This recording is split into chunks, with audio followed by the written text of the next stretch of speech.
اسی طرح تم اللہ کے جو چہیتے بندے ہو، کیا تم کو اچھا لگے گا کہ تمہارا اللہ قرآن اتارنے کے لیے خود آئے، پھر لوگوں کو مارنا ہے، ملک الموت بن کے خود آ جائے، جبریل بن کے خود آ جائے، تو تم ہی کہو گے یار یہ کیسا اللہ ہے، اس نے کوئی بندے نہیں رکھے اپنے کام کے لیے، کوئی یعنی اس کا ہاتھ بٹانے والا نہیں ہے، یہی کہو گے نا؟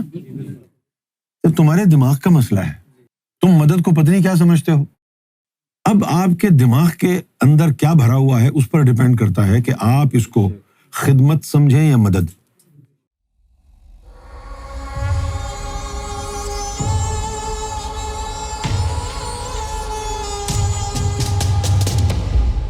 انسانوں کا فلسفہ جو ہے وہ صحیح ہے نہیں، جن چیزوں میں کوئی آر نہیں ہے ان چیزوں کو ہم نے مسائل بنا رکھا ہے۔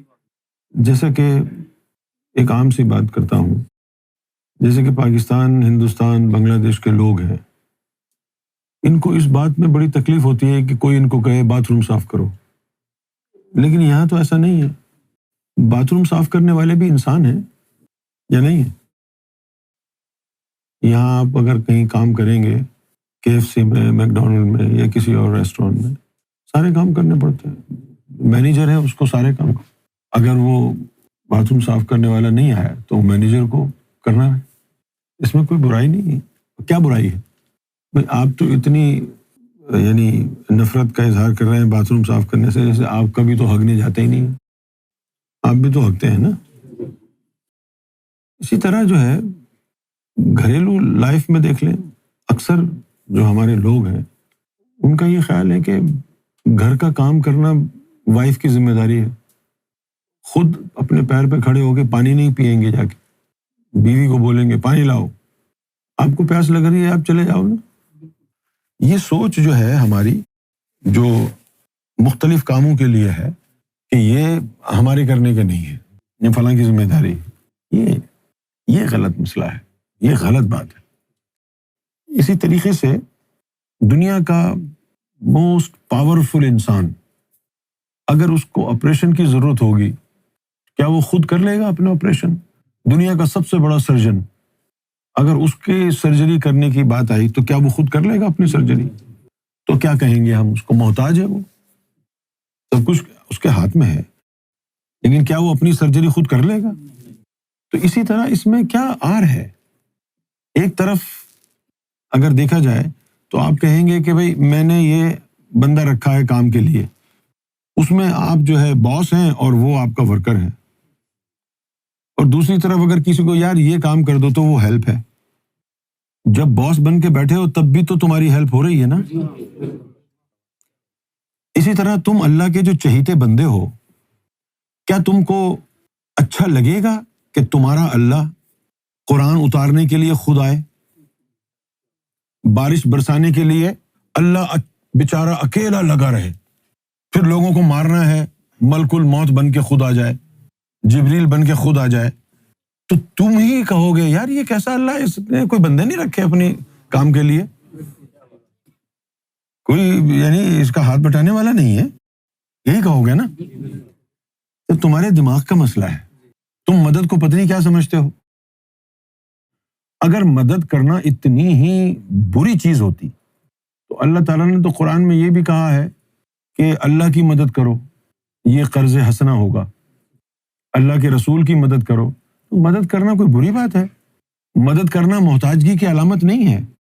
اگر کوئی فرشتہ، کہتے نہیں ہیں لوگ ملائکہ، جبریل، اب یہ کہتے ہیں کہ بھئی یہ اللہ تعالیٰ کا حکم کی بجا آوری کرتے ہیں، اور کوئی یہ کہہ دے کہ یہ اللہ کی مدد کرتے ہیں، تو بات تو ایک ہی ہے، تو اس میں کوئی برائی نہیں ہے۔ سرکار کتنی بڑی ذات ہے اس کا کوئی اندازہ نہیں، لیکن ایک مخصوص آدمی آتا، وہ سرکار کے جو ہے خط بناتا، شیو کرتا۔ شروع میں جب سرکار یہاں تشریف لائے تو ایک دن جو ہے وہ مجھے کہا کہ شیو کرنی ہے تو تم سامان لے کے آؤ، تو میں پانی لایا، صابن لایا، ریزر لایا، سرکار صوفے پہ بیٹھ کے خود ہی شیو کر رہے تھے۔ پھر مجھے خیال آیا کہ یار کوئی شیو کرنے والا ہونا چاہیے۔ پھر دوسری دفعہ اس کو بلایا. اچھا نہیں ہے کہ سرکار آرام سے بیٹھے ہوں اور کوئی شیو کر رہا ہو.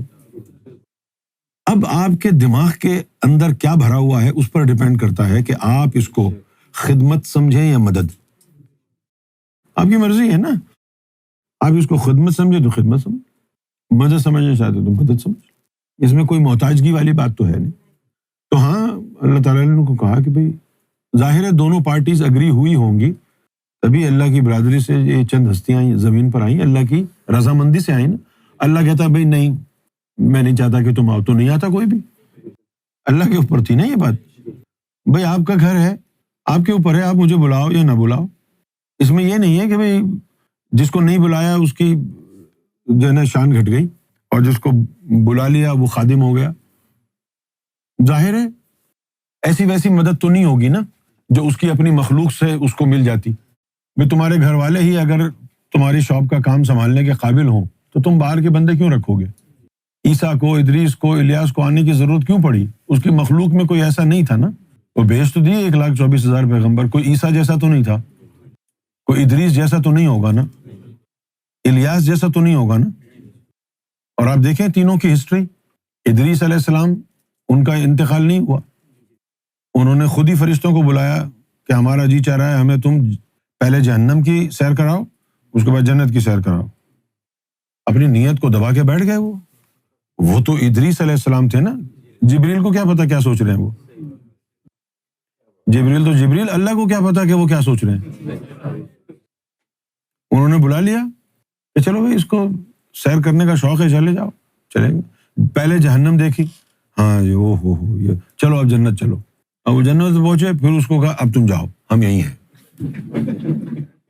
وہ اس وقت سے جنت میں ہے.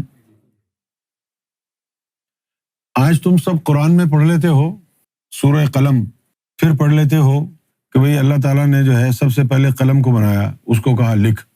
اب مجھے یہ بتاؤ 1,24,000 پیغمبروں میں سے ان 3 کو ہٹا دو, کون سا پیغمبر ایسا آیا جس نے انسانوں کو لکھنا پڑھنا سکھایا؟ ادریس علیہ السلام نے انسانوں کو لکھنا اور پڑھنا سکھایا. آخری نبی محمد رسول اللہ کے دور میں اللہ تعالیٰ نے یہ آیت نازل کی حضور کے اوپر, الرحمن علم القرآن. اس کے باوجود بھی تمہارے مسلمان کیا بولتے ہیں محمد رسول اللہ کی ذات کے بارے میں کہ وہ تو کسی پڑھے لکھے نہیں ہیں, امی ہیں. قرآن میں لکھا ہوا ہے الرحمن علم القرآن, حضور صلی اللہ علیہ وسلم کو اللہ نے سکھایا. تو محمد رسول اللہ ان پڑھ کہاں ہوئے؟ محمد رسول اللہ کا ٹیچر کون ہے؟ اللہ. لیکن دیکھ لیں جتنے مسلمان یہی کہتے ہیں, وہ تو بڑے فخر سے بیان کرتے امی تھے. ارے بھائی امی تھے تو یہ کیوں کہا جبریل نے اقرا باسم ربک الذی خلق؟ اگر امی تھے تو آیت قرآن کی جو پہلی نازل ہوئی ہے وہ کہہ رہی ہے پڑھو, اقرا. ایک لیئر ہے, ایک لیول آف انڈرسٹینڈنگ ہے جس سے انسان محروم ہے. جب نور اندر آتا ہے تو شعور کی منازل طے ہوتی ہیں. جب پہلی دفعہ سرکار کا نور میرے قلب میں داخل ہوا تو ایسا لگا کہ ایک پردہ سا ہٹ گیا ہے اور میری جو سوچ ہے, میری جو فکر ہے وہ بدل گئی ہے. سرکار کو دیکھنے کا انداز بدل گیا ہے کہ جس طرح میں سرکار کو پہلے دیکھ کے محسوس کرتا تھا اب وہ نہیں ہے.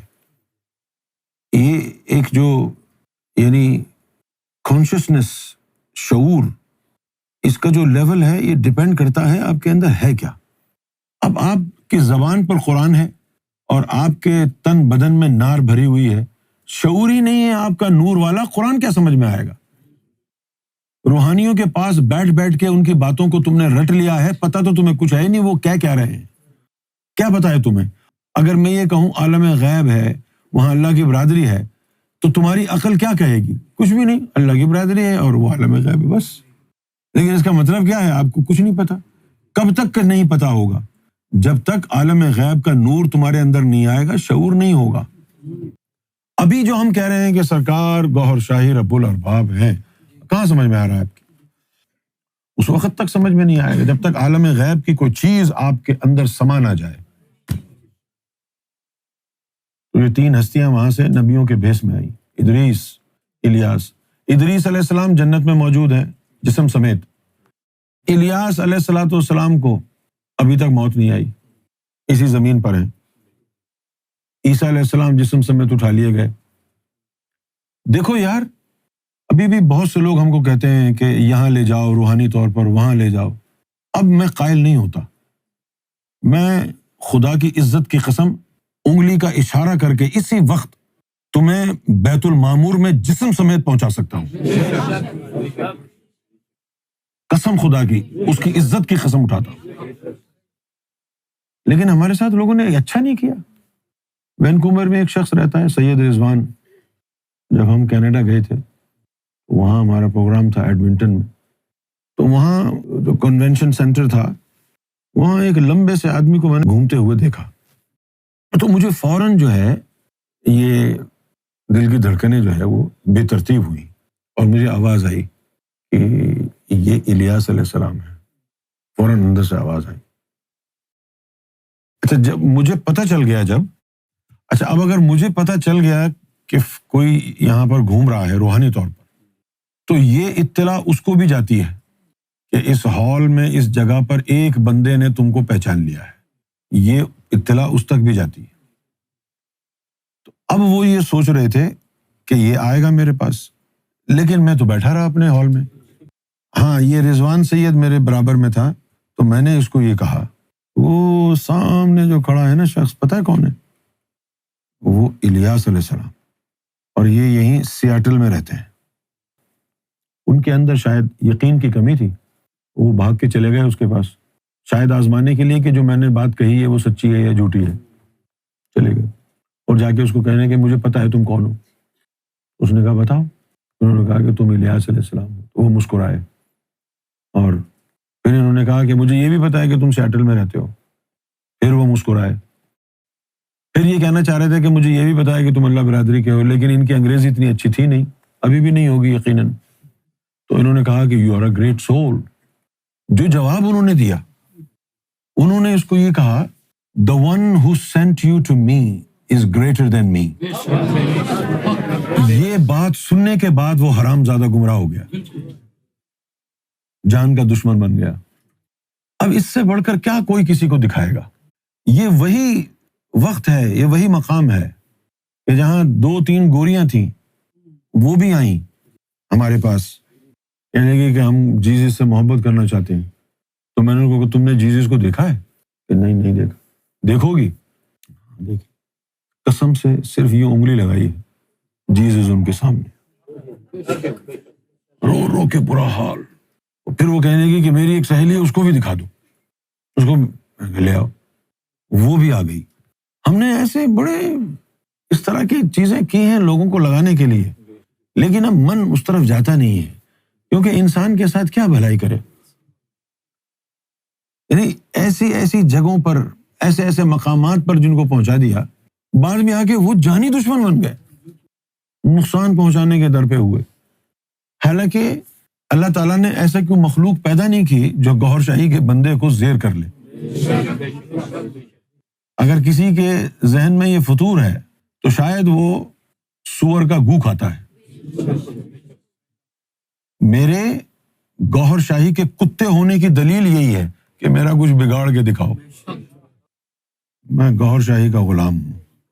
یہ چھوٹی چھوٹی چیزیں کوئی معنی نہیں رکھتی. چپ کر کے بیٹھے رہو، چپ کر کے بیٹھے رہو. کسی منزل کا ذکر نہیں کرو کہ مجھے دربار رسالت میں پہنچا دو، مجھے عرش پہ پہنچا دو، مجھے یہ کرا دو، مجھے وہ کرا دو. کیوں ایسی چھوٹی چھوٹی بھکاریوں جیسی باتیں کر رہے ہو؟ بڑا سوچو. بڑا کیا ہے؟ اس سے بڑا کیا ہوگا کہ تم نے، چلو ظاہری طور پر ملاقات نہ بھی ہوئی تو کیا ہے، چہرہ سرکار گوہر شاہی تو دیکھ لیا نا. اگر چہرہ گوہر شاہی دیکھنے کے بعد کسی اور کو دیکھنے کی تمنا ہے تو ولد الزنا ہے. ان کو دیکھنے کے بعد تو تمنا ہی نہیں رہے گی اگر دیکھ لیا ہے تو. اور دیکھنا ان آنکھوں سے نہیں ہے. کیوں؟ ان آنکھوں سے جو دیکھو گے نا تو وہ نقشہ اندر نہیں جائے گا. اب یہاں ایک عقدہ ہے قرآن مجید کا جس کو مسلمانوں نے سمجھا نہیں. مثلا وہ کیا؟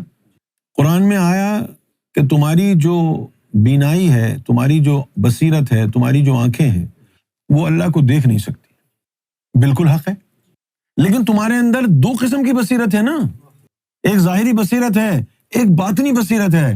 جو باطنی بصیرت ہے اس کا تعلق لطیفہ انا سے ہے. ادھر جا کے عرش الہی پر جو دیدار الہی ہوتا ہے وہ ان آنکھوں سے نہیں ہوتا نا، وہ لطیفہ انا کی وجہ سے ہوتا ہے. پھر لطیفہ انا سے وہ نقشہ تمہارے دل میں جاتا ہے. ابھی یہ جو تم نے دیکھا اس آنکھ سے، اس آنکھ کا تو کسی لطیفے سے تعلق ہی نہیں ہے نا، تو آنکھوں میں رہا ضائع ہو گیا. اندر کی آنکھ سے دیکھے گا تو دل اس کو کھینچے گا، وہ دل کو کھینچے گا. اب جیسے تمہارے دل پہ تصویر آئی، اب تم یہاں پہ بیٹھے ہوئے ہیں نا، میرے سامنے بیٹھے ہوئے ہو نا یہاں پہ، تم کو باطنی منظر نظر نہیں آتا. ہمارے دل میں سرکار کی مخلوق وہ چمکتی ہے، تو تمہارے دل یوں یوں ہوتے ہیں، آگے کی طرف آتے ہیں، آگے کی طرف آتے ہیں. بیچ میں ایک نور کی جو ہے نا وہ رسی بن جاتی ہے. روزانہ وہ دل میں جو چہرہ گوہر ہے وہ تمہارے دلوں کو کھینچتا ہے، تمہیں ہلچل ہوتی، وہ کھینچتا ہے. وہ جو تمہارے دل میں تصویر ہے اس کا جی چاہتا ہے کہ وہ باہر نکلے اور اس چہرے کو چومے جو دل میں ہے. روز یہی کام ہوتا ہے نا.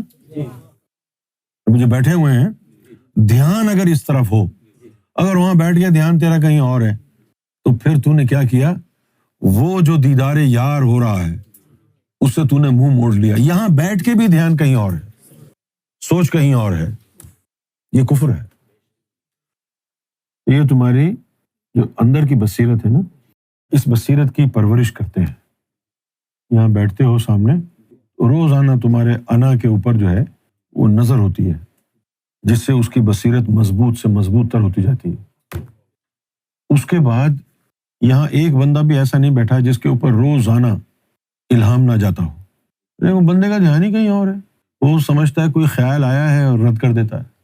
کوئی بندہ ایسا نہیں ہے. روزانہ کی بنیاد پر تم آرام سے بیٹھے ہو، کرکٹ کے بارے میں سوچ رہے ہو، بزنس کے بارے میں سوچ رہے ہو، کسی بھی دنیا کے موضوع کے بارے میں تم سوچ رہے ہو، اور یعنی کاملاً اس سوچ میں غرقہ ہو.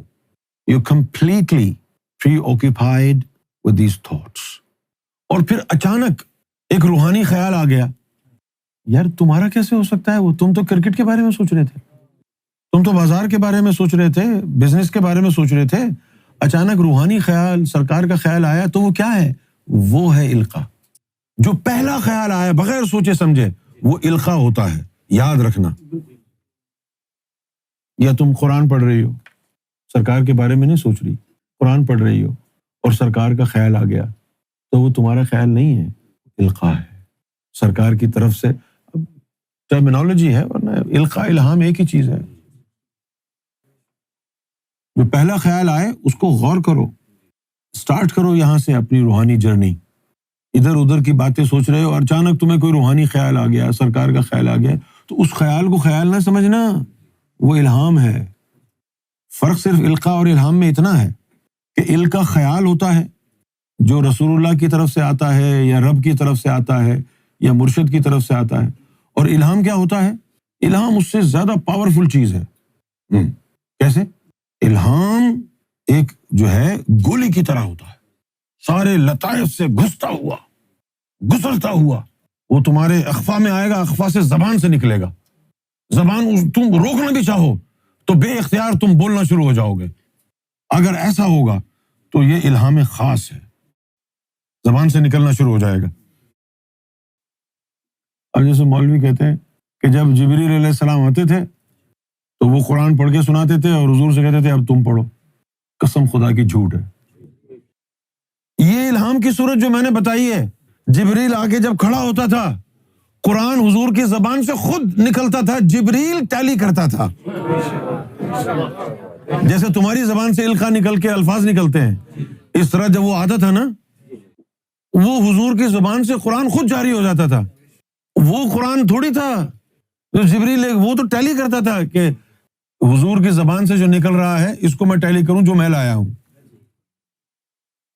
جب آئی نا باری امام مہدی سرکار گوھر شاہی کی، اللہ تعالیٰ نے فرمایا جبریل کل مخلوقات 18,000 مخلوقات، فرمایا کہ آج ہر مخلوق کے اوپر الہام جاری کرو مہدی علیہ السلام کی. کیا چرند پرند، گھوڑے، گدھے، جانور، فرشتے، جنات، سب پر الہام جاری ہوا، سب کی زبان سے نکلا. کیا نکلا؟ کہ حق آ گیا ہے، باطل اب چلا جائے گا. یہ الہام ساری مخلوقات کے اوپر کیا گیا.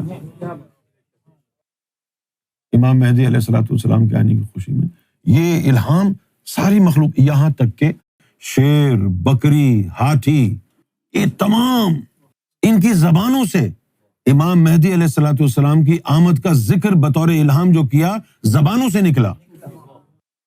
سرکار نے فرمایا نا کہ تمہارے امام مہدی کا چہرہ سارے ولیوں کو دکھا دیا گیا ہے، اس کی اور کھوج میں جائیں نا تو امام مہدی علیہ الصلوۃ والسلام کا جو حسن ہے، جو نور ہے، جو آپ کا چہرہ اقدس ہے، وہ کل مخلوقات کو اس دن دکھایا گیا تھا. کل مخلوقات کو اس لیے دکھایا گیا تھا کہ کہیں بھی اگر ان کو غلام گوہر نظر آ جائے تو جھک جائیں. ان کو پتا ہو کہ یہ غلام گوہر آ رہا ہے.